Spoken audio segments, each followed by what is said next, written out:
میں بہت ہی ادب و احترام کے ساتھ جناب والا سے درخواست کرتا ہوں کہ جناب قبلہ علامہ حضرت مولانا طاہر حسین صاحب چشتی گیاوی مدظر عالی تشریف لائیں دائز پر، اور اپنے نورانی و عرفانی بیان سے ہم تمام سامعین کو محظوظ و مسرور فرمائیں اور ہم سب کے قلوب مجلہ و مصفہ فرمائیں۔ آپ تمام کے سامنے تشریف فرما ہے جناب علامہ حضرت مولانا طاہر حسین چشتی گیاوی مدظر العالی۔ الحمد لله الذي هدانا وما كنا لنهتدي لولا أن هدانا الله، والصلاة والسلام على سيد الرسل وخاتم الأنبياء وعلى آله وأصحابه البررة الأتقياء، أما بعد، عن أبي سعيد الخدري رضي الله تعالى عنه قال جاءت امرأة إلى رسول الله صلى الله عليه وسلم ونحن عنده، فقالت زوجي صفوان بن المعطل يضربني إذا صليت ويفطرني إذا صمت ولا يصلي الفجر حتى تطلع الشمس. قال وصفوان عنده. قال فسأله عما قالت، فقال يا رسول الله أما قولها يضربني إذا صليت فإنها تقرأ بسورتين وقد نهيتها. فقال له رسول الله صلى الله عليه وسلم لو كانت سورة واحدة لكفت الناس. قال وأما قولها يفطرني إذا صمت فإنها تنطلق تصوم وأنا رجل شاب فلا أصبر. فقال رسول الله صلى الله عليه وسلم لا يصومن امرأة إلا بإذن زوجها. قال وأما قولها إنا لا أصلي الفجر حتى تطلع الشمس فإنا أهل بيت قد عرف لنا ذلك لا نكاد نستيقظ حتى تطلع الشمس. فقال رسول الله صلى الله عليه وسلم يا صفوان إذا استيقظت فصلي، أو كما قال عليه الصلاة والسلام. معزز علماء کرام، بزرگوں، دوستوں، نوجوانوں، عزیزوں، اس وقت آپ حضرات کے سامنے ایک روایت نقل کی گئی ہے اور اسی روایت کی روشنی میں چند باتیں عرض کی جائیں گی، لیکن قبل اس کے کہ کوئی بات شروع کی جائے مناسب معلوم ہوتا ہے کہ مجمع کو مرتب کر لیا جائے۔ یہ جو سامنے کی نشستوں پر بچوں نے قبضہ کر رکھا ہے، ان چھوٹے چھوٹے بچوں سے گزارش کروں گا کہ اپنے بڑوں کے لیے آگے کی نشستیں خالی کر دیں اور بڑے لوگ آگے بڑھ جائیں بچے سب سامنے سے جو قریب میں بیٹھے ہوئے ہیں وہ کہیں کنارے ایک طرف اپنی جگہ بنا لیں. چونکہ اس حدیث پاک میں ہماری زندگی کے بہت سارے مسائل کے لیے رہنمائی ہے، اس لیے اس حدیث پاک کا انتخاب کیا گیا ہے. سب سے پہلے اس حدیث پاک کے تعلق سے ایک دو بات آپ سب کی خدمت میں عرض کی جا رہی ہے. یہ روایت جو بہت عجیب و غریب مضامین پر مشتمل ہے، یہ روایت صحاح ستہ کی ہے اور امام ابو داؤد رحمت اللہ علیہ نے اپنی سنن میں اس کو نقل فرمایا ہے. روایت کی سندی حیثیت بہت مضبوط ہے، اتنی مضبوط ہے کہ اس سے مسائل پر استدلال کیا جا سکتا ہے، شرعی مسائل اور شرعی احکام اس سے نکالے جا سکتے ہیں. علم حدیث کے انتہائی ممتاز اور پوری دنیا اسلام میں مسلم شخصیت حافظ ابن حجر عسقلانی رحمت اللہ علیہ کی ہے. حافظ ابن حجر عسقلانی رحمت اللہ علیہ نے اپنی کتاب الاصابہ میں حضرت صفوان کے ترجمے میں ابو داؤد کے حوالے سے اس روایت کو نقل کیا ہے اور پھر اس پر ریمارک لگایا ہے رواتہ ثقات. اس کے تمام راوی نہایت ثقہ اور معتبر ہیں، قابل اعتماد ہیں. اس لیے روایت کی سندی حیثیت بہت مضبوط ہے. یہ حدیث صحیح ہے، اس سے مسائل نکالے جا سکتے ہیں. یہ بات تمہیداً اس لیے عرض کی گئی کہ اس وقت روایت کو اسی لیے نقل کیا گیا ہے کہ اس سے بہت سارے مسائل حل کرنے ہیں. حدیث کے راوی سیدنا ابو سعید خدری رضی اللہ تعالی عنہ ہیں، جو بڑے مشہور صحابی ہیں. حضرت ابو سعید خدری رضی اللہ تعالی عنہ نقل فرماتے ہیں کہ جناب رسول اللہ صلی اللہ علیہ وسلم کے زمانے میں ایک دن عجیب سا واقعہ پیش آیا. واقعہ یہ پیش آیا کہ بہت سارے صحابہ رسول اللہ صلی اللہ علیہ وسلم کی خدمت میں حاضر تھے اور خود نبی پاک صلی اللہ علیہ وسلم بھی صحابہ کے مجمع میں رونق افروز تھے. مجمع مردوں کا تھا، مجلس جمی ہوئی تھی، صحابہ اور حضور تشریف فرما تھے کہ اسی درمیان ایک عورت آئی. مردوں کے مجمع میں عورت آئی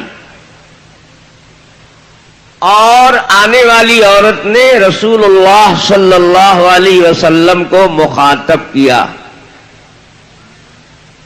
وہ عورت حضور ہی سے ملنے کے لیے آئی تھی اور اپنا دکھڑا سنانے کے لیے بارگاہ رسالت میں حاضر ہوئی تھی.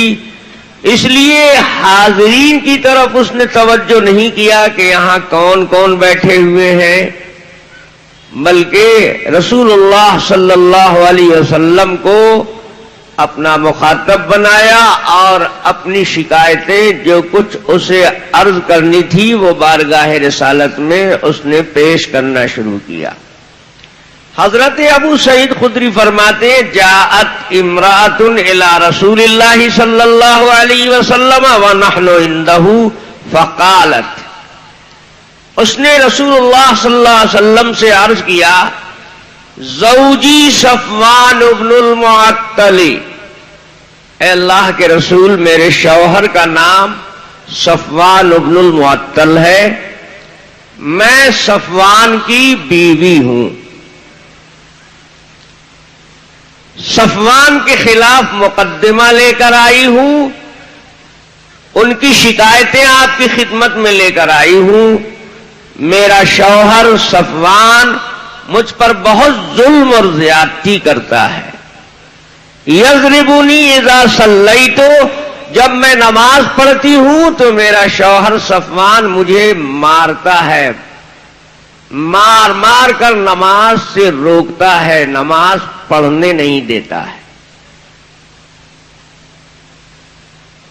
اور دوسرا جرم اس کا یہ ہے کہ یفطرنی اذا صمت، جب میں روزے سے رہتی ہوں تو میرا روزہ بھی خراب کر دیتا ہے، نہ روزہ رکھنے دیتا ہے نہ نماز پڑھنے دیتا ہے. نماز پڑھتی ہوں پٹائی کرتا ہے، اور روزے سے رہتی ہوں تو ہم مستری کر دیتا ہے، روزہ خراب کر دیتا ہے.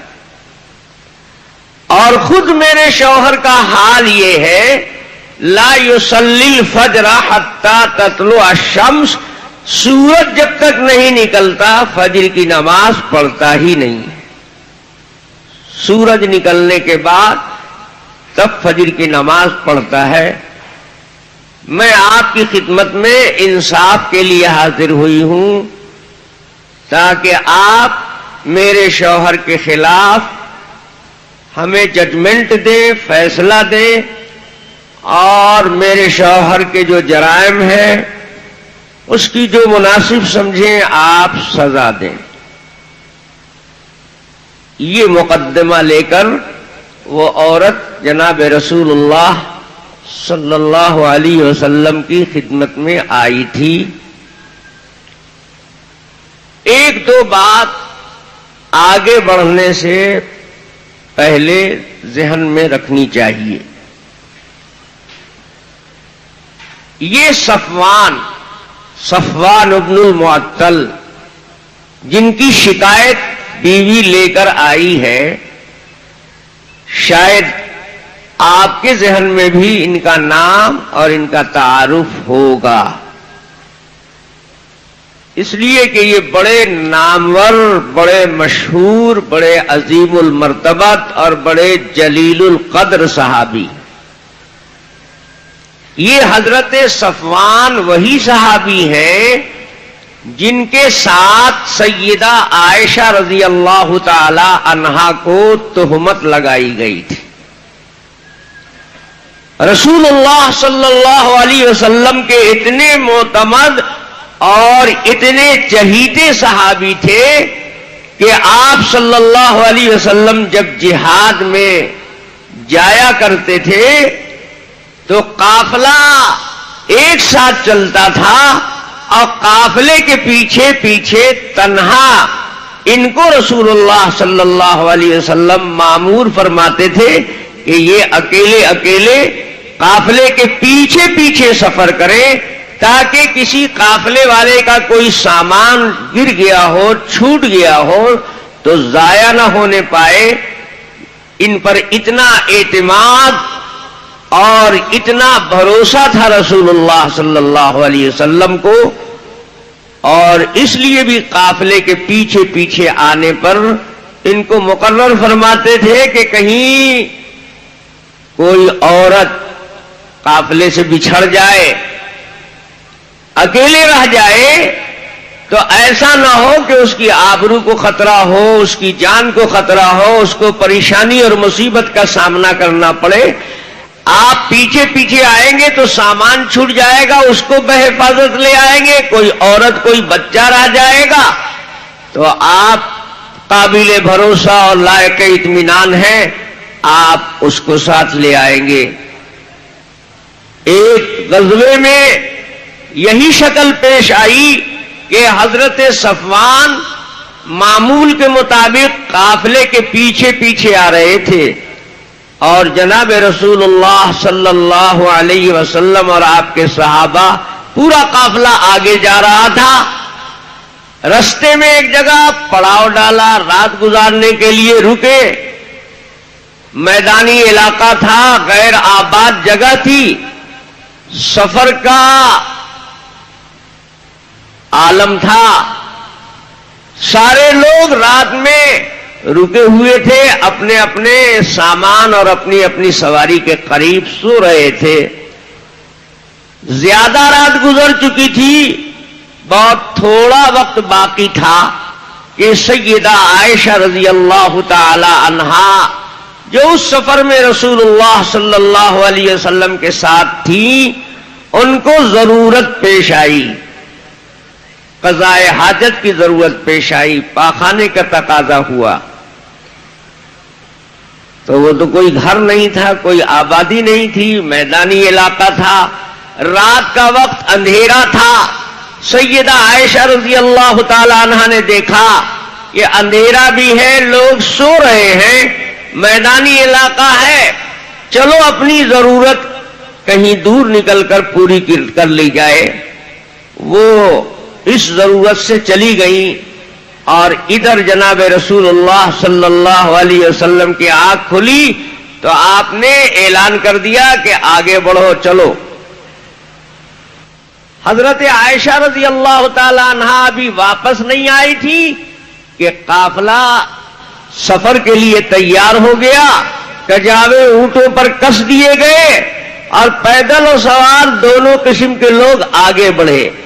سیدہ عائشہ رضی اللہ تعالی عنہا جس اونٹ پر سوار تھی اس کا کجاوا بھی کس دیا گیا، اور اس کام کو انجام دینے والے کو اندازہ نہیں ہوا کہ کجاوا خالی ہے، اس میں حضرت عائشہ نہیں، کیونکہ اس وقت حضرت عائشہ رضی اللہ تعالی عنہا کی عمر بھی کچھ زیادہ نہیں تھی اور لہیم شہیم نہیں تھی، بہت تندرست نہیں تھی، دبلی پتلی تھی، وزن کا اندازہ نہیں لگا پایا کجاوا کسنے والا۔ اس نے سمجھا کہ امی جان اسی میں ہے، اس لیے اونٹ پر کجاوا کس دیا اور قافلہ روانہ ہو گیا۔ جب لوگ چلے گئے، اب حضرت عائشہ ضرورت پوری کر کے واپس آئی تو یہاں نہ کوئی آدمی ہے نہ آدمزاد ہے، بالکل سنسان چٹیل میدان ہے، سارے لوگ تو جا چکے۔ اب سیدہ عائشہ رضی اللہ تعالی عنہا اس سفر کے عالم میں تنہائی پر انتہائی ملول، بے انتہا غمگین وہاں بیٹھی ہوئی رو رہی ہے، آنسو چل رہا ہے، پریشان حال ہے، اب تنہا کدھر جاؤں گی، کوئی یار ہے نہ مددگار ہے، قافلہ بھی آگے نکل گیا، پتہ نہیں کہاں تک نکل گیا ہو اور میں کیسے قافلے تک پہنچوں گی۔ قافلہ تو مدینے کی طرف بڑھ گیا، یہ اکیلے میدان میں رہ گئی۔ اب رات تو بہت تھوڑی ہی باقی تھی، کچھ جو باقی تھے اس میں کا بھی باقی حصہ گزر چکا تھا، اب سویرا ہو گیا، صبح صادق ہو گئی۔ حضرت صفوان قافلے کے پیچھے پیچھے آتے تھے، اللہ کے حبیب صلی اللہ علیہ وسلم نے ان کو تنہا آنے پر مقرر فرمایا تھا، یہ جب پیچھے سے آئے تو دیکھا کہ یہاں پر تو پڑاؤ ڈالا گیا تھا، قافلہ لگتا ہے یہاں پر رکا تھا شب گزاری کے لیے، سارے لوگ جا چکے ہیں، ایک عورت بیٹھی ہوئی ہے۔ قریب آئے تو اندازے سے انہوں نے پہچان لیا کہ امی جان سیدہ عائشہ رضی اللہ تعالی عنہا معلوم ہوتی ہیں اور بہت پریشان حال ہے۔ تو حضرت صفوان نے اپنا اونٹ بٹھا دیا اور سیدہ عائشہ رضی اللہ تعالی عنہا کو اشارے سے کہا کہ آپ اس پر تشریف رکھیں اور ہم ذرا تیزی سے اونٹ کو بھگا کر قافلے سے مل جائیں گے۔ قافلہ بڑھتا رہا اور صفوان حضرت عائشہ رضی اللہ تعالی عنہا کے ساتھ بڑھتے رہے، یہاں تک کہ قافلہ مدینے میں پہلے پہنچ گیا اور حضرت صفوان پیچھے رہ گئے۔ قافلہ مدینے میں جب پہنچا اور کجاوا اونٹ سے اتارا گیا تو حضرت عائشہ رضی اللہ تعالی عنہا غائب۔ دشمنان دین کو، منافقین کو موقع مل گیا، انہوں نے پریا چھوڑ دیا کہ عائشہ تو قصدن جان بوجھ کر غلط ارادے سے کہیں پیچھے رہ گئی ہیں۔ اب جب حضرت عائشہ کو ساتھ لے کر حضرت صفوان آئے تو اور حاشیہ چڑھانے کا موقع مل گیا۔ منافقین نے شہرت دے دی، افواہ پھیلا دی کہ عائشہ کا تعلق صفوان سے پہلے ہی سے کچھ غلط تھا، موقع اور چانس ملتا نہیں تھا، سفر میں موقع مل گیا. یہ کہیں اکیلے رہ گئی انتظار میں کہ صفوان پیچھے پیچھے آئیں گے ہی. اب وہ شبہہ جو پھیلایا گیا تھا اس کو اور قوت مل گئی، اور دشمنوں کے ساتھ ساتھ کچھ نیک دل دوست بھی اس افواہ میں شریک ہو گئے. افواہ جب پھیلتی ہے، پروپیگنڈا جب عام ہو جاتا ہے تو اس میں بدنیت اور غلط ہی لوگ شریک نہیں ہوتے ہیں، بہت سے سچے اور نیک دل لوگ بھی بات پھیلانے میں حصہ لے لیتے ہیں. انہی لوگوں میں سے حضرت حسان بن ثابت رضی اللہ تعالیٰ عنہ، جو بڑے مشہور شاعر مداح رسول، انہوں نے بھی افواہ میں حصہ لے لیا تھا. اب ظاہر بات ہے کہ جس کام کی تہمت لگائی گئی تھی وہ ایک آدمی سے انجام تو نہیں پاتا ہے. تہمت حضرت عائشہ پر لگائی گئی تو حضرت صفوان پر بھی تہمت لگی. اب جب اللہ تبارک و تعالی نے برات نازل کیا اور سورہ نور کی آیتیں آئی اور حضرت عائشہ کا تقدس ظاہر ہوا تو حضرت صفوان کی شان میں بھی وہ آیتیں آئی اور حضرت صفوان کی بھی برات ہوئی. یہ صفوان وہی صحابی ہیں کہ جن کی شان میں، جن کی تقدیس کے لیے سورہ نور کی آیتیں نازل ہوئی. مدینے میں جس زمانے میں یہ افواہ گشت کر رہی تھی، ایک موقع پر ایک گلی میں حضرت حسان اور حضرت صفوان دونوں کی مٹ بھیڑ ہو گئی. حسان چونکہ پروپیگنڈے میں شریک تھے اور صفوان چونکہ اس تہمت کے اندر برابر کے حصے دار تھے. جب شہرت ہو رہی تھی حضرت عائشہ کے بارے میں تو پروپیگنڈا حضرت صفوان کے بارے میں بھی ہو رہا تھا. اس غلط پروپیگنڈے سے بہت متاثر تھے حضرت صفوان. حالات میں لکھا ہے کہ حضرت حسان سے جب مقابلہ ہو گیا، مٹبھیڑ ہو گئی، آمنا سامنا ہو گیا تو حضرت صفوان نے برچھا لیا اور حضرت حسان پر حملہ کر دیا اور یہ کہتے ہوئے حملہ کیا کہ میں صرف شاعر نہیں ہوں، زبانی جمع خرچ نہیں کرتا ہوں، میں بہادر ہوں. اور ایسا زخم لگایا کاری کہ عمر بھر حضرت صفوان کے اور اس حملے کا نشان حضرت حسان کے جسم پر باقی رہا. بعد میں جب سورت کی آیتیں نازل ہو گئی اور پھر درے لگا دیے گئے، سزا پا لی گئی اور سب ایک دوسرے سے گھل مل گئے. اب کسی کو کوئی کسی سے کوئی نہ نفرت رہی نہ کوئی شک شبہ رہا. یہ وہی مقدس صحابی ہیں، ان کی بیوی رسول اللہ صلی اللہ علیہ وسلم کی خدمت میں ان کے خلاف مقدمہ لے کر آئی ہے. تو حضرت صفوان تو اب ذہن میں تازہ ہو گئے ہوں گے. ایک بات اور یاد رکھو، بیوی ان کی کتنی زبردست پارسا اور کتنا ذہین ہے. خود بھی صحابیہ ہیں اور اتنے عظیم الشان صحابی کی بیوی ہے. حضور کی خدمت میں آئی ہے، ایمان والی عورت ہے. تو جس ایمان والی عورت نے نبی کو دیکھا اور آپ کی صحبت کا فیض اٹھایا وہ صحابیہ ہے. خود صحابیہ اور اتنے بڑے صحابی کی بیوی. ذہانت اور ذکاوت اور کمال کو دیکھیے کہ آنے کے بعد انہوں نے رسول اللہ صلی اللہ علیہ وسلم کو مخاطب کیا تو کہا زوجی صفوان ابن المعطل، میرے شوہر کا نام صفوان ابن المعطل ہے. حالانکہ وہ مدعی بن رہی ہیں، مدعیہ کی حیثیت سے آئی ہیں، تو اپنے کو متعین کرنا ہے، اپنا تعارف کرانا ہے تو قاعدے میں کہنا چاہیے تھا کہ میں فلانی ہوں، میرا یہ نام ہے. لیکن اپنا نام نہیں لیا، اپنے نام سے اپنا تعارف نہیں کرایا. یہ ان کے کمال ذہانت اور ذکاوت کی بات ہے. انہوں نے تعارف کرایا تو شوہر کے نام سے. میں فلاں کی بیوی ہوں. اس میں کئی مصلحتیں ہیں.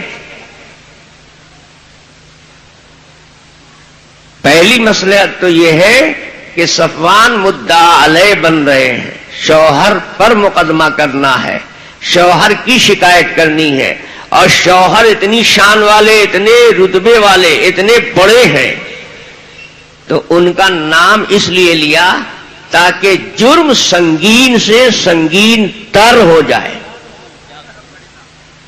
اے اللہ کے نبی، میرے شوہر وہ ہیں جن کو دنیا جانتی ہے، جو اس شان کے ہیں، جن کا نام یہ ہے، اور دیکھیے کام ان کا یہ ہے.